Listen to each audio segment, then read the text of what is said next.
오늘은 외면하는 사람들이라는 제목으로 말씀을 보도록 하겠습니다.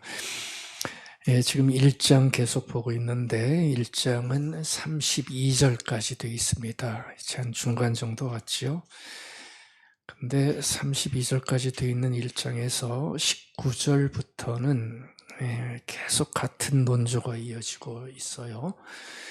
우리가 지난주에 하나님의 진노를 봤죠. 하나님의 진노가 나타났다고 그랬는데 이제 19절부터는 왜 그러한 하나님의 진노가 좋지도 않은 하나님의 화내심이 나타날 수밖에 없었는지, 그 진노가 왜 필요했는지를, 그리고 그 진노가 어떤 사람들에게 임하고 있는지를 계속해서 이제 보여주고 있는 바로 그 구절들을 우리가 시작하는 중에 있습니다.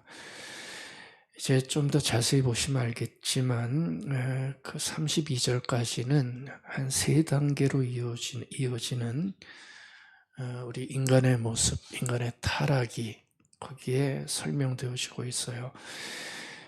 오늘 보는 것처럼 하나님을 외면하는 사람들의 모습이 나옵니다.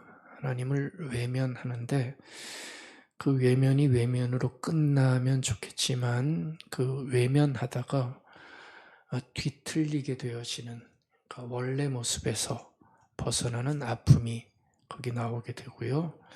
그러다가 결국은 무너지게 되는 삶의 모습을 설명하는 그런 모습이 쭉 나오고 있어요. 스크린에 그 구절들 다 떴지요? 그 흐름을 보시라는 얘기입니다. 외면하다, 뒤틀려지고, 뒤틀려지다, 무너지게 되는 우리 인간성의 모습이 거기에 이제 나오고 있죠. 제가 이 부분을 이제 3번에 걸쳐서 저도 좀 보고 싶습니다. 그래서 오늘은 외면하는 사람들, 다음 주는 뒤틀려진 사람들, 그리고 3번째는 무너진 사람들. 참 심각한 모습인데 좀 같이 좀 보려고 합니다. 이제 뒤에 보면 참 듣기 싫은 죄의 모습들 계속해서 나오는데 뭐 어떡하겠습니까? 말씀으로 우리에게 알려주셨으니까 좀 무겁더라도 잘 볼 수밖에 없을 것 같습니다. 근데 거기에 또 길이 있더라고요. 놓치지 않기를 바랍니다. 오늘은 외면하는 사람들에 대해서 한번 좀 같이 좀 보려고 해요. 외면하는 사람들, 하나님을 외면한다는 얘기거든요. 근데 도대체 사람들은 왜 하나님을 외면할까? 이걸 좀 우리가 봐야 됩니다. 외면의 이유. 하나님을 왜 사람들은 그렇게 외면할까?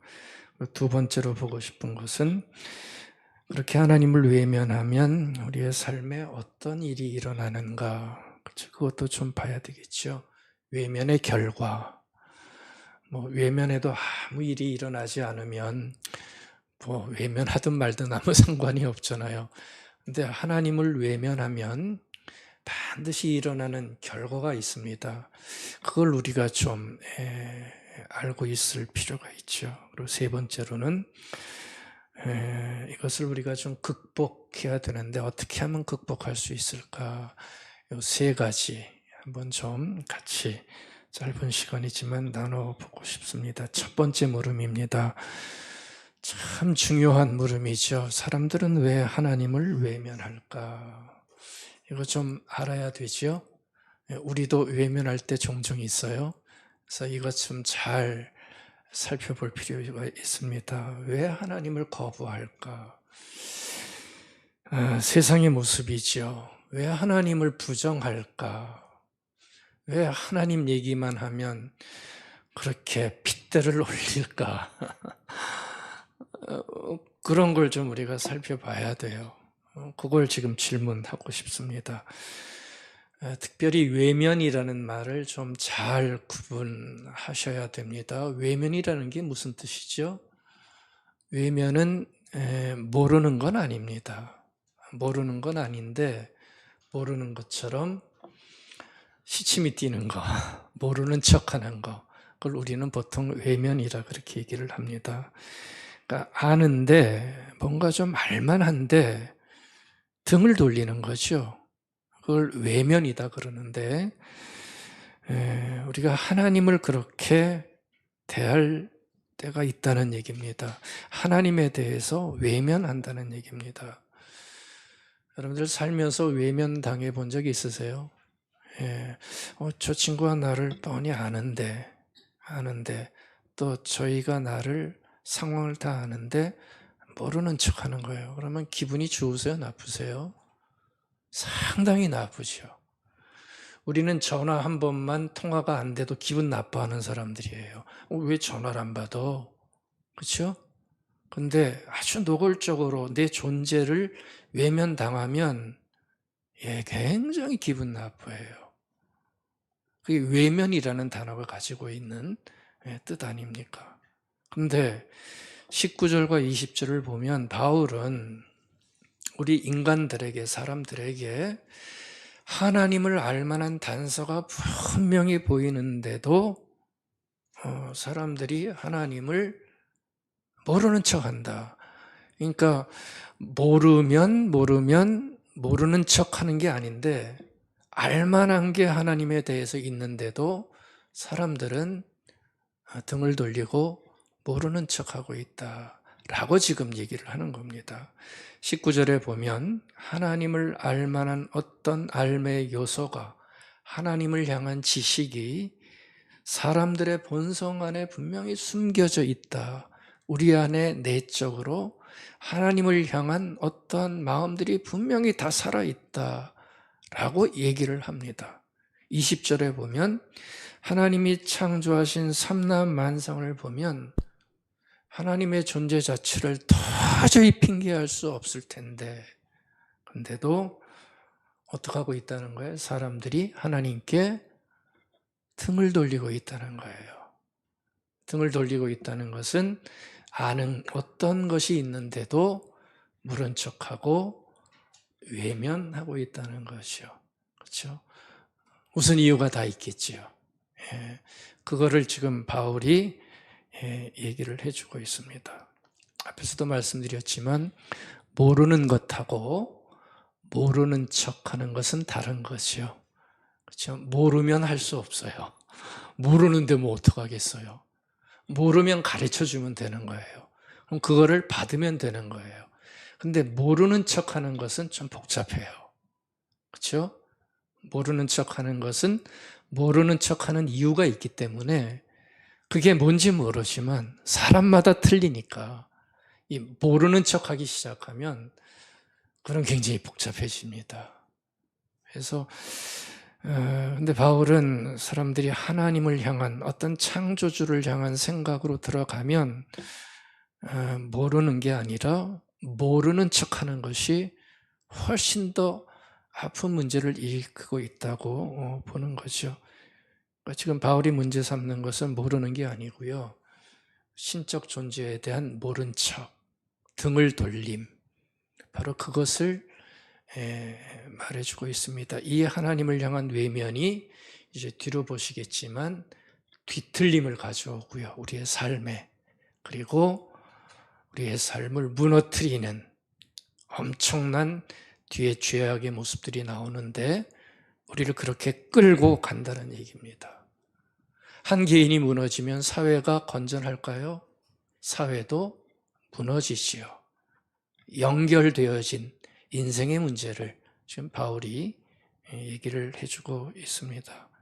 이 부분을 우리가 죄라는 문제가 나와서 거북하지만 어쩌면 내 인생의 문제와 내 가정의 문제와 이 사회와 전 인류의 문제를 해결해낼 수 있는 실마리를 바울이 사실은 제기를 해주고 있는 아주 묵직한 말씀으로 우리가 볼 필요가 있습니다.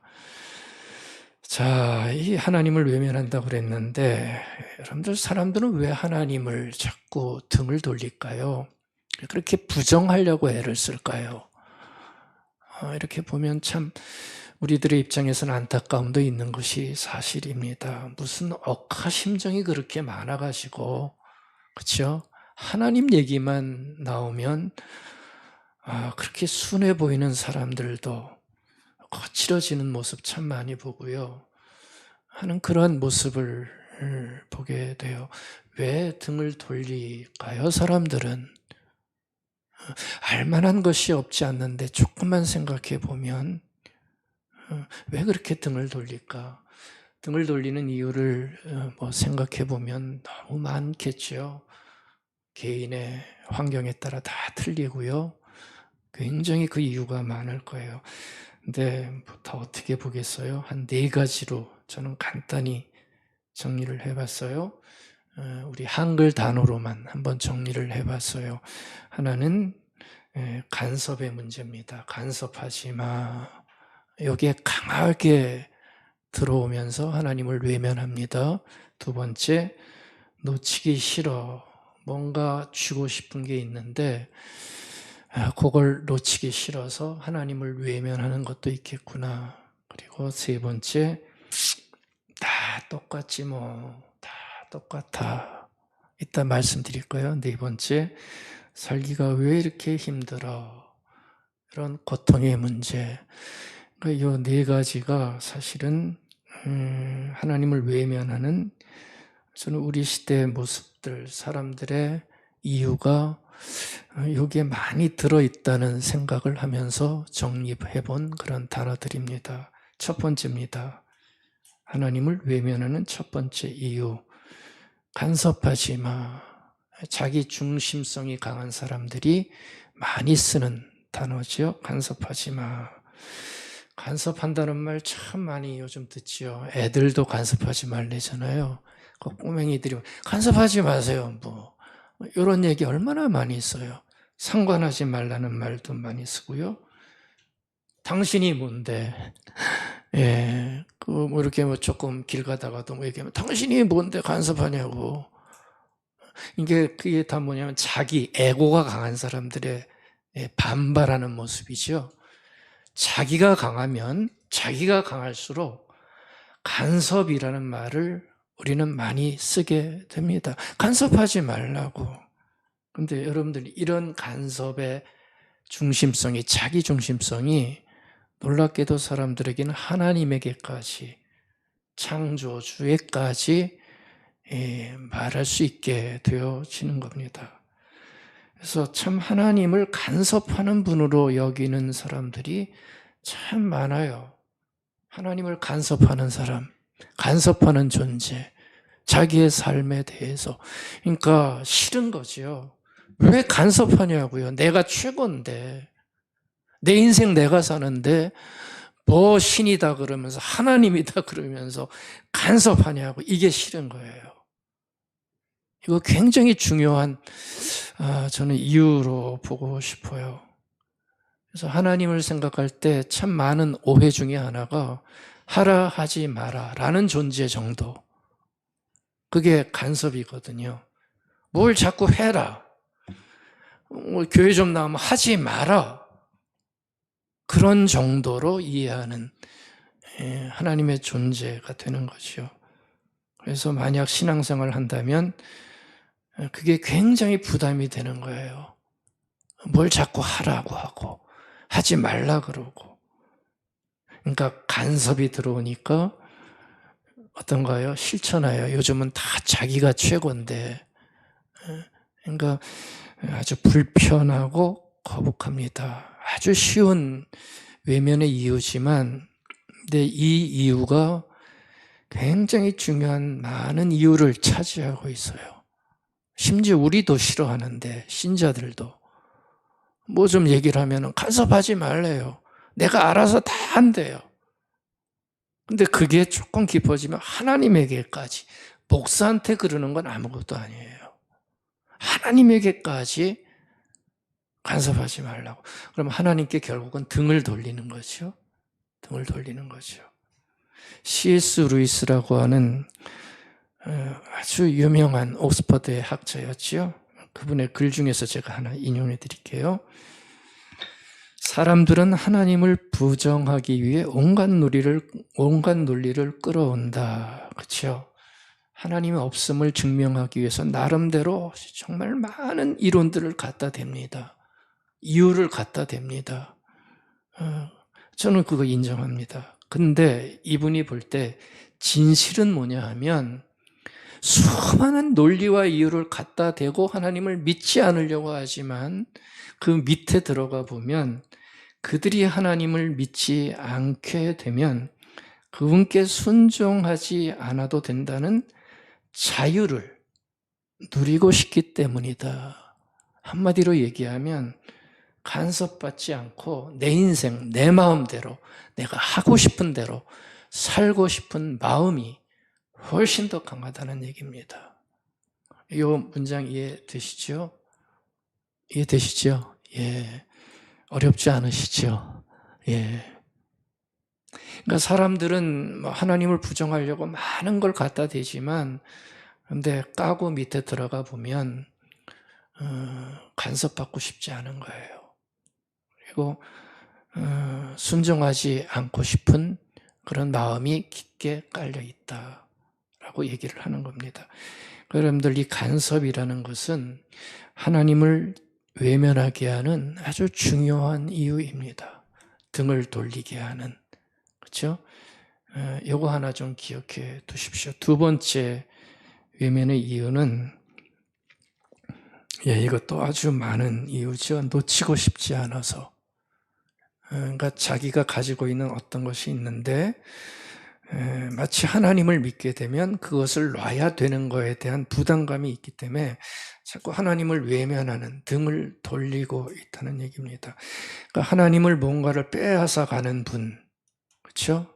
뭔가를 빼앗아 가는 분으로, 이게 오해인가요? 편견인가요? 아무튼 잘 알지 못하면 자꾸 하나님을 빼앗아 가는 분 정도로 아는 거죠. 아주 많습니다, 사실은. 하나님이 뭘 그토록 빼앗간다고 생각하시죠? 하나님이 뭘 뺏어가세요? 돈 뺏어가잖아요. 아니에요? 돈 뺏어가잖아요. 그렇게 열심히 일했는데 한 달에 버는 돈의 10의 1을 꼬박꼬박 챙겨가세요. 사채업자도 아닌데. 그래서 그거 부담 갖는 분들이 얼마나 많아요. 다 뺏기는 것 같아요. 심지어 요즘은 교회 오면 헌금 부담 때문에 헌금 얘기도 못하라고, 하지 말라고 그러잖아요. 부담돼서 교회 못 나온다고. 이게 뭔가 뺏어가는 분으로 얘기를 하는 겁니다. 또 뭘 뺏어갈까요? 시간 뺏어가잖아요. 쉬는 날 좀 쉬게 만들지. 꼬박꼬박 11시면 나오게 만들고. 우리는 11시 한 번이지만 다른 교회 가면 어때요? 수요일도 나와야 돼요. 저녁 예배도 있어요. 오후 예배도 있어요. 글쎄요, 여러분들은 아마 그러면 다 떠나시겠죠? 예. 시간 뺏어가는 분. 또 뭘 뺏어갈까요? 재미있는 것은 전부 하지 말라는 것 같아요. 좀 재미있게 뭐 할 만하면 하지 마. 죄질 수 있어. 자유를 빼앗고. 그러니까 여러분들 한번 생각해 보세요. 제가 생각했던 시간, 돈, 욕망, 자유 다 뺏기기 싫어하는 것들이에요, 우리가.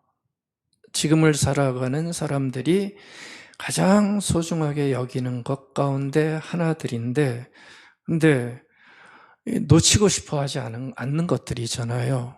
이 소유의 집착인데, 근데 그것을, 신앙을 가지면, 하나님을 믿으면 뭔가 모르게 아주 피상적으로 뺏긴다라고 하는 어떠한 생각이 우리들에게, 사람들에게 왜 생겼는지 모르지만 그게 들어와 있는 거예요. 그러니까 믿으려고 해도 이런 게 참 불편한 거죠. 이 간섭과 다 연결이 돼 있어요. 뭐 시간 내라, 헌금 내라, 뭐 하지 마라. 다 내 것이라 생각했던 것들이죠. 그렇죠? 다 내 것이라 생각했는데 그게 교회에서는 하나님의 것이래요. 돈도, 하나님의 것, 시간도 하나님의 것, 욕망도 하나님께 내려놓아야 된다. 다 하나님의 것이라 얘기해요. 그러니까 그게 너무 불편한 거예요.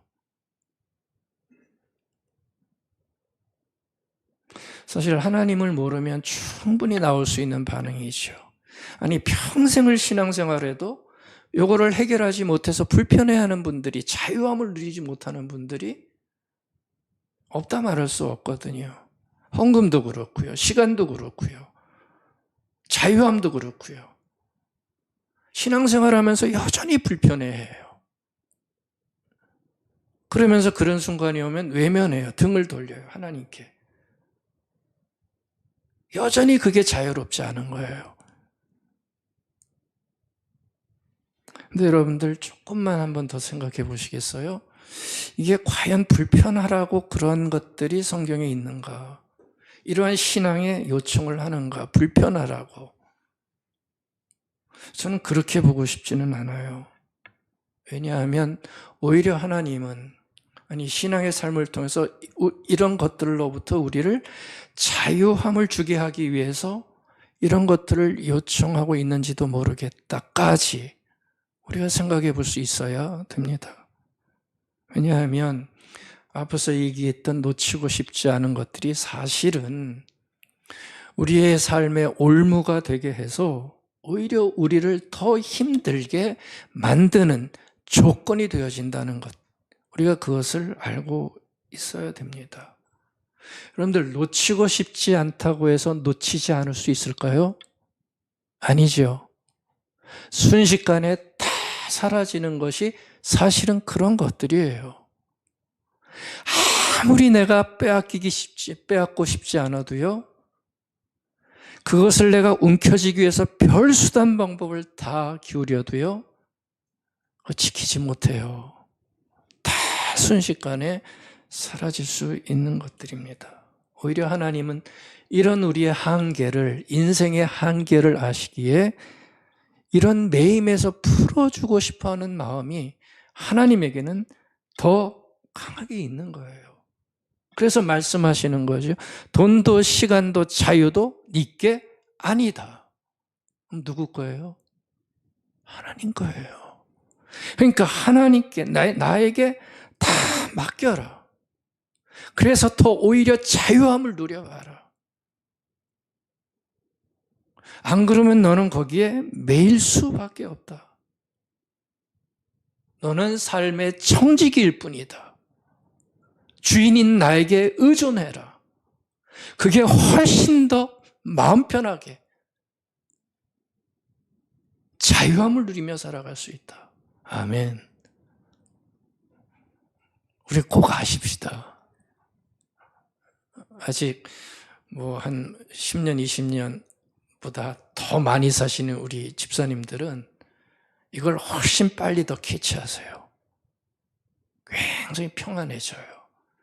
안 그러면 거기에 콱 매입니다. 좀 뒤에 또 나올 거예요. 그러니까 여러분들 하나님을 인정하고 얻어내는 것과 하나님을 외면하고 얻어내는 것 중에서 어떤 게 더 크고 가치 있는지를 꼭 발견하세요. 다시 한번 말씀드릴게요. 하나님을 인정하고 얻어내는 것과 하나님을 외면하고 얻어내는 것 중에서 어떤 게 더 크고 가치 있는가를 꼭 판별해 내시는 게 좋다고요. 그래서 큰 걸 얻는 게 좋잖아요. 그렇죠? 하나님을 인정하고 얻는 건 뭘까요? 하나님을 외면하고 얻는 것은 뭘까요? 생각해 보세요. 비교해 봐서 더 크고 가치 있는 것이 좋다고 한다면 내가 놓고 싶지 않아도 놓는 것이 지혜고요, 현명한 거 아니겠습니까? 저는 그렇게 생각하는데 여러분들은 어떤지 모르겠네요. 아무리 놓고 싶지 않아도 그것이 나에게 더 안 좋은 결과를 얻는다면 그것을 외면하는 것이 오히려 더 좋은 것이 될 수 있는 거예요. 스크린 마지막에 문장 하나 써놨지요. 빨갛게.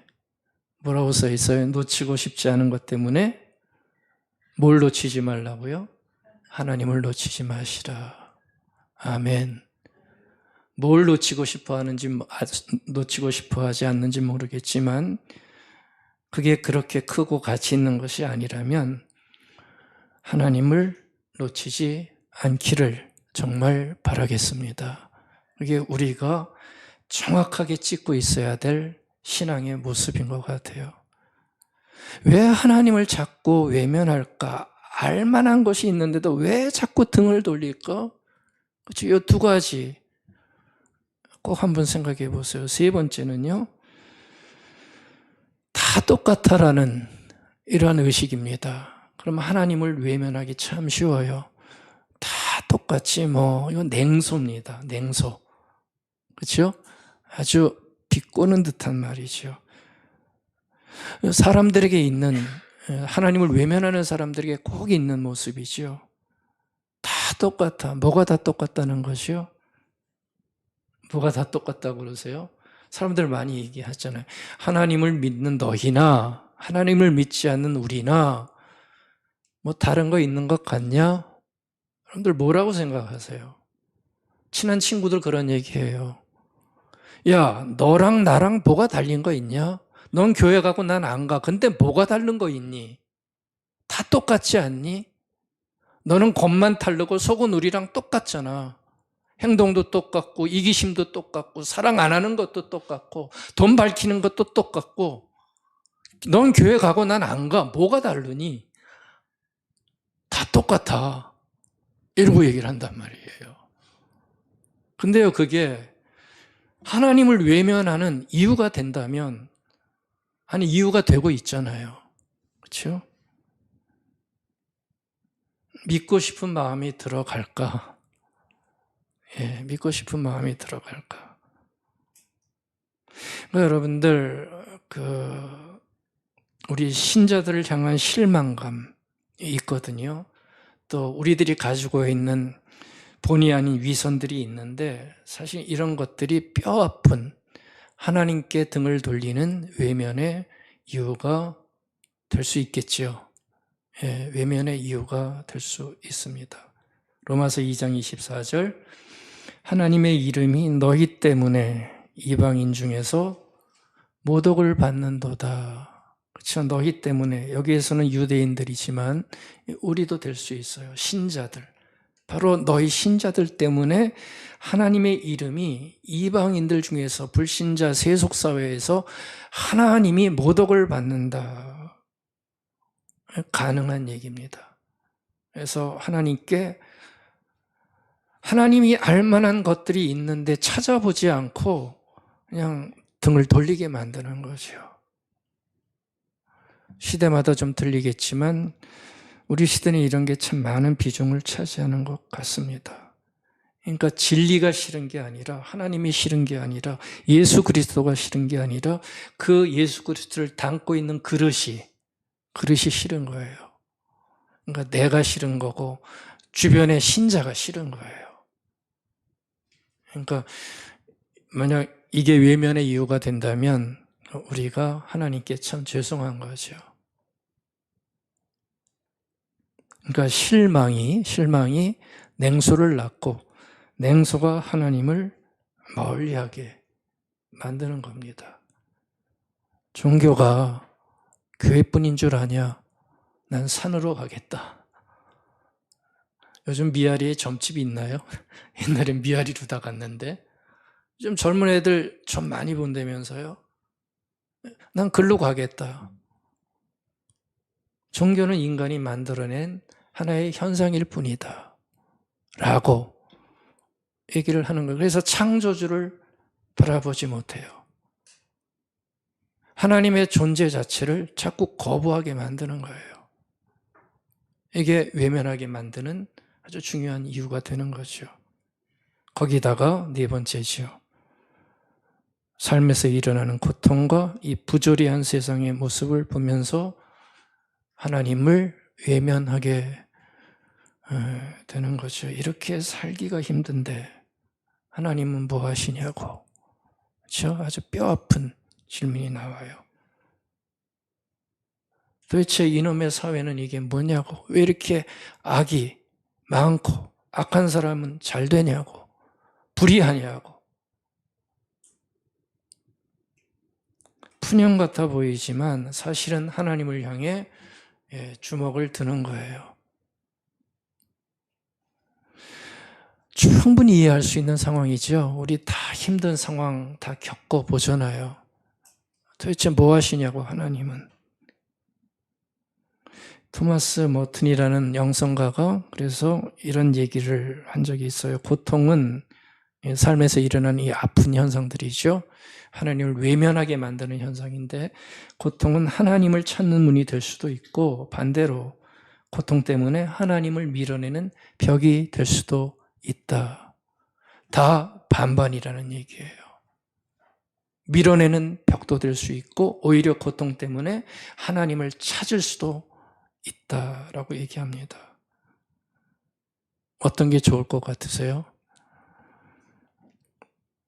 만약에 고통 속에서 하나님을 발견한다면 제 생각은 그렇습니다. 살만한 때 발견한 하나님보다 더 깊게 하나님을 만날 수 있습니다.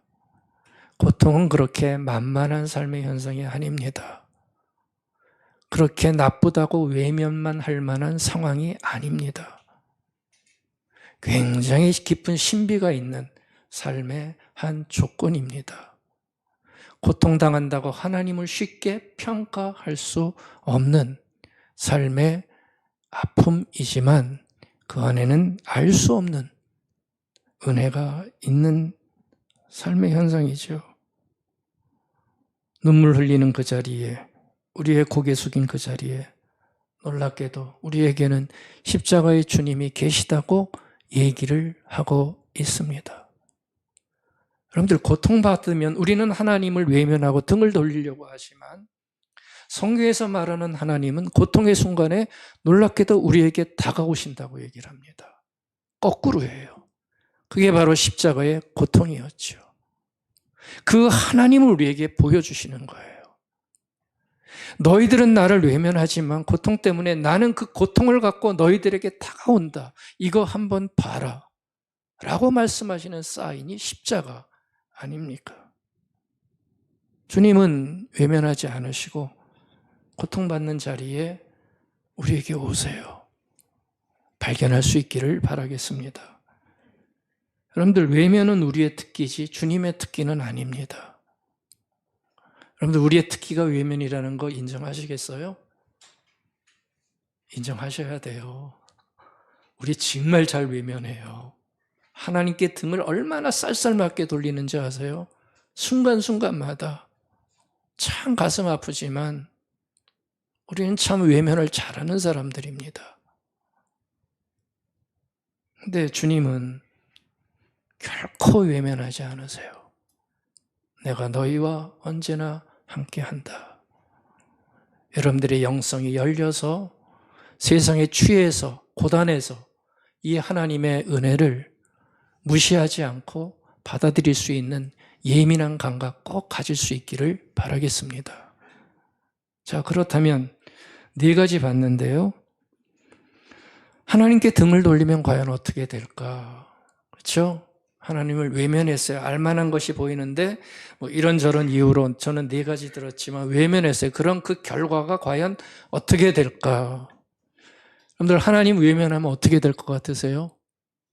벌 받을 것 같으세요? 하는 일 다 안 될 것 같으세요?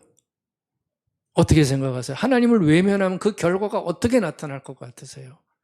이거 분명히 아셔야 됩니다. 이거 잘 알지 못하면 헷갈리세요. 아니, 저 사람 하나님 외면했는데 하나님이 저렇게 잘 되게 만드셔? 뭐라고 대답하실 거예요? 그러니까 이거를 분명하게 인식하고 있어야 돼요. 하나님을 외면하면 어떤 결과가 만들어질까?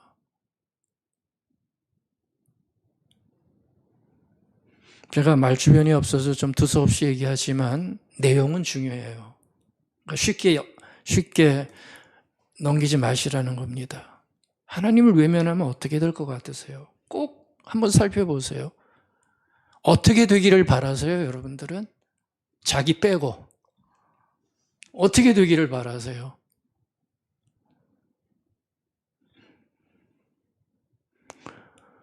우리는 하나님을 외면하면 그냥 생각상 실패를 거듭하고 하는 일도 안 되고 뭐 병도 걸리고 막 이렇게 되기를 뭐 원하든지 아니면 그렇게 될 것 같이 생각하는데 뭐 간혹 그럴 수는 있을 거예요. 성경에도 예가 나오니까 그럴 수는 있지만 꼭 아셔야 될 게 하나님께 등을 돌리고 하나님을 부정하고 부인하는 결과는 물질적인 게 아니라는 걸 먼저 아세요.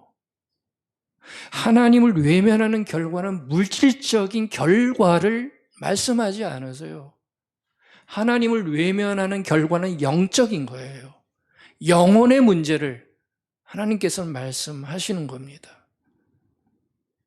하나님을 외면하면 가장 먼저 아셔야 될 게 영적인 영혼의 황폐가 일어나요. 영혼의 황폐. 두 번째, 우상이 들어오기 시작해요. 이 두 개가 하나님을 외면한 사람들의 결과의 모습이다. 물질적인 것으로 외면의 결과를 우리는 접근하지 않아야 된다는 겁니다. 21절 한번 보시겠어요? 거기에 보면 알만한 것이 있고 핑계할 수 없는데도 불구하고 외면한 사람의 모습이 나와요. 하나님을 알되, 그렇죠? 어느 정도 알아요. 근데 하나님을 영화롭게도 아니함. 그러니까 하나님을 인정하지 않는 거예요. 그리고 감사하지도 않아요. 자기 인생에 대해서. 외면했으니까. 오히려 그 생각이 허망하여져서 아주 허황되어져서 가뜩이나 미련한 마음이 어두워졌다. 마음의 어두움이 그 사람 속에 있다. 이렇게 얘기를 합니다. 그러니까 여러분들 하나님을 외면하게 되면 감사와 영광으로 가득 찬 영혼의 아름다움 대신에 어둠 가득한 영혼의 황폐가 일어난다는 거예요. 이게 하나님을 외면한 사람들에게 일어나는 가장 아픈 결과예요. 근데 그것을 사람들은 모르죠. 그렇죠? 자연인들은. 영혼의 황폐가 일어난다는 것이 하나님을 외면한 사람이 가지는 가장 나쁜 결과라고 할 수 있습니다. 우리의 영혼은 참 아름다울 수 있는데 에덴에서부터 하나님을 외면하고 하나님을 거역하면서 우리의 영혼의 황폐, 어두움이, 그 어두움이 죄로 발현되는 거죠. 어두움이 일어나게 되는 거예요. 그러니까 여러분들 하나님을 바라보는 것과 하나님께 등을 돌리는 것은 그거는 작은 차이가 아닙니다. 삶에서. 하나님을 바라보고 하나님께 등을 돌리는 차이는 그 차이는 굉장히 커요. 하나님을 바라보는 쪽에는 생기가 있어요. 생명이 들어가서 생기와 평안과 감사가 있고요. 하나님께 등을 돌리는 삶의 모습에는 아무리 부정하고 싶어도 인생의 목마름이, 메마름이 있어요. 왜요? 자기밖에 없기에. 거기서 파생되는 메마름이 있고요. 불안하고요. 불만이 지배적인 정서가 될 수밖에 없습니다. 그것을 바라보는 안목을 가진 이들이 바로 영성을 가진 소유자들이죠. 하나님께 등을 돌리면 인생은 메말라요. 마음의 만족이 없고 하는 일마다 불안하고 불만이 가득한 정서 속에서 전전긍긍하게 되어질 수밖에 없어요. 저는 이런 삶이 참 싫어요. 사람들도 싫어했으면 좋겠는데 자꾸 하나님을 거부하니까 이게 안 되는 거죠. 인생의 근본을 찾지를 못하고 있어요. 하나님을 바라보는 쪽이 환하게 빛이 들어오는 창문이라면 하나님을 거부하는 쪽은 커튼이 가려져서 빛 한 점 없는 어두컴컴한 암흑 같은 어둠 속에 거하는 방이 될 수밖에 없는 거예요. 영혼의 자폐가 일어나요. 자폐가 뭐예요? 자기밖에 모르는 거예요. 자기 안에 갇혀 있어요. 영혼의 주인 대신 하나님을 향한 열림이 없게 되는 거죠. 사람들은 편견이다 그러죠. 이렇게 신앙의 상태에서 얘기를 하면 그래도 할 수 없어요. 깊게 인생의 전 인생을 살펴보면 평균이라 말해도 할 수 없죠. 하나님을 외면하지 않고 겸손히 하나님을 바라보는 삶 살아가게 되면 그 안에는 하나님의 영이 만들어내는 영혼의 아름다움이 나도 모르게 싹트기 시작하는 거예요. 영혼의 아름다움. 그래서 우리 신앙인들은 이 영혼의 아름다움을 늘 소유하기 위해 애를 써야 되는 사람들이죠. 그게 거룩해지는 거고요. 그게 성결해지는 거예요. 그러니까 영혼의 아름다움을 잃어버리면 아직은 내 안에 하나님이 온전히 자리 잡기 전이다 라고 생각하셔도 돼요. 영혼의 아름다움이 우리들에게는 있어야 됩니다. 이 영혼의 아름다움이 여러분들의 삶 중에 더 많이 생기기를 축복하고 축원드리겠습니다. 첫 번째, 이게 외면의 결과예요. 영혼의 황폐함이 일어나요. 그래서 자기 위주의 삶 속에서 갈등하고 자꾸 다투고 넉넉함이 없어지고 그런 인생의 죄된 모습이 지배하게 되는 거죠. 두 번째가 앞에서 말씀드렸죠. 하나님을 외면한 삶에 반드시 들어오는 건 뭐냐 하면 우상이 들어오게 돼 있어요. 우상의 등장입니다. 우상은 21절에 보면 허망한 생각이라고 그랬죠. 그 허황된 생각이 만들어낸 결과물이 바로 우상입니다.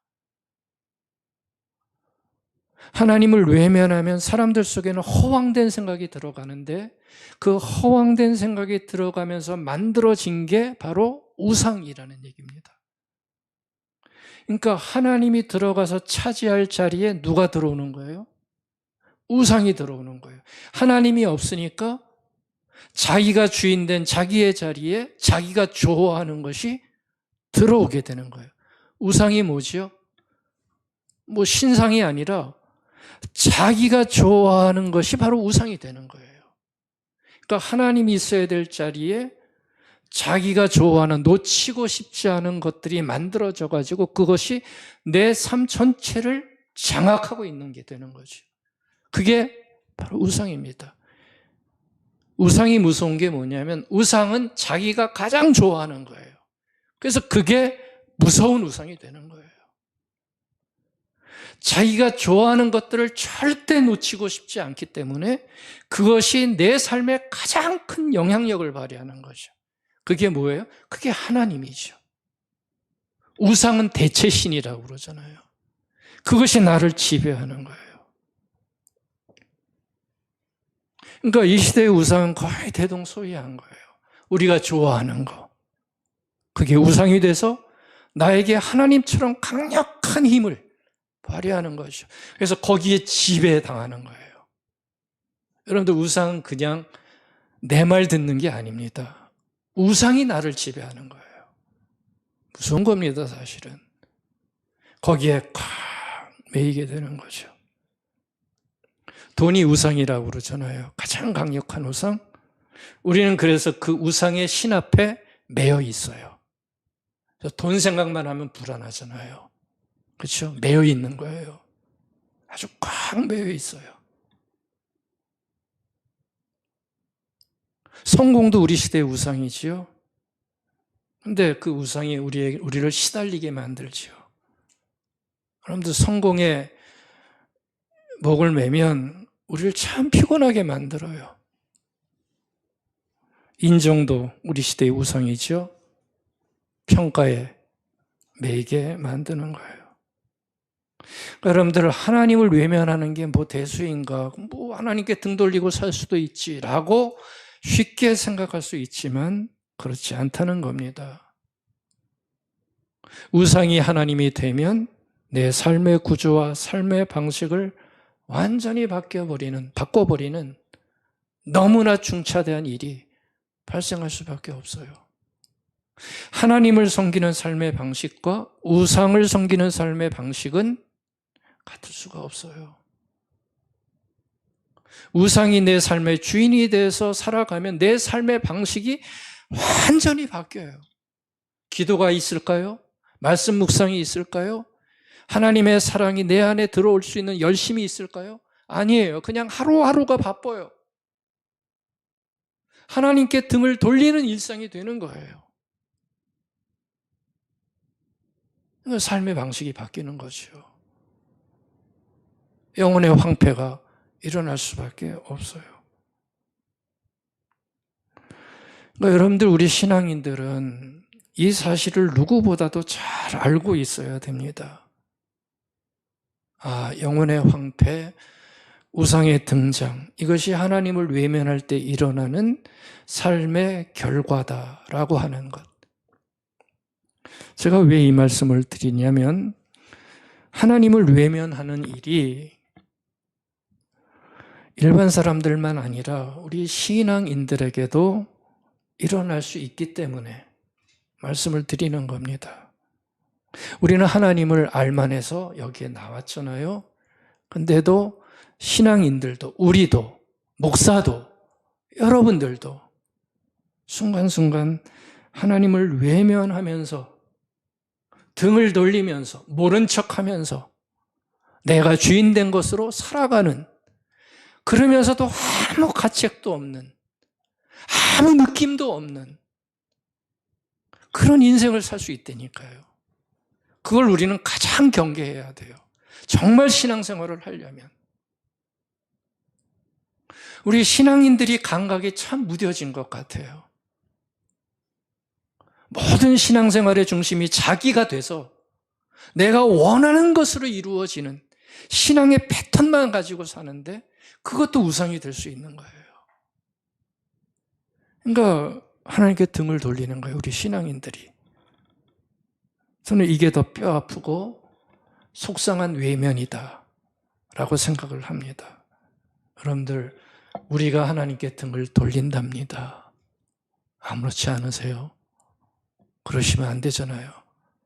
하나님께 등을 돌린대요. 베드로 기억나시죠? 베드로가 등 돌렸어요, 안 돌렸어요? 바로 결정적인 순간에 3번이나 등을 돌리잖아요. 그게 외면이에요. 주님을 몰랐어요, 베드로가? 얼마나 잘 알았어요. 근데 순식간에 등을 돌려버리잖아요. 참 무서워요, 그런 거 보면. 그게 우리가 가지고 있는 죄성이지요. 그렇게 잘 믿었다고 하는데 어느 순간에 확 돌려버려요. 하나님, 그거 아니고요, 내가 마음대로 할게요. 요나 기억나세요, 요나? 하나님께서 뭐 얘기하니까 그게 자기 마음에 안 맞는다고, 저 사람들 싫으니까 어떻게 해요? 등을 확 돌려버리잖아요. 그래서 다른 반대쪽으로 갔다고 그러잖아요. 얼마나 우리의 모습과 똑같아요. 우린 다 곤조가 있어가지고요, 하나님한테도 안 들어요. 확 돌려버려요, 방향을. 그게 요나예요. 우리도 외면할 수 있다는 사실 앞에 참 두려움을 조금은 느낄 수 있어야 됩니다. 여러분들, 하나님을 안다고 자부하는 사람들이 하나님께 등을 돌리면, 앞에서도 말씀드리지만, 누가 이런 모습을 보고 하나님을 바라보려고 하겠습니까? 다 똑같네? 그렇죠? 다 똑같네. 그러면 가장 옆에 있는 사람들부터 하나님께 등을 돌리겠죠.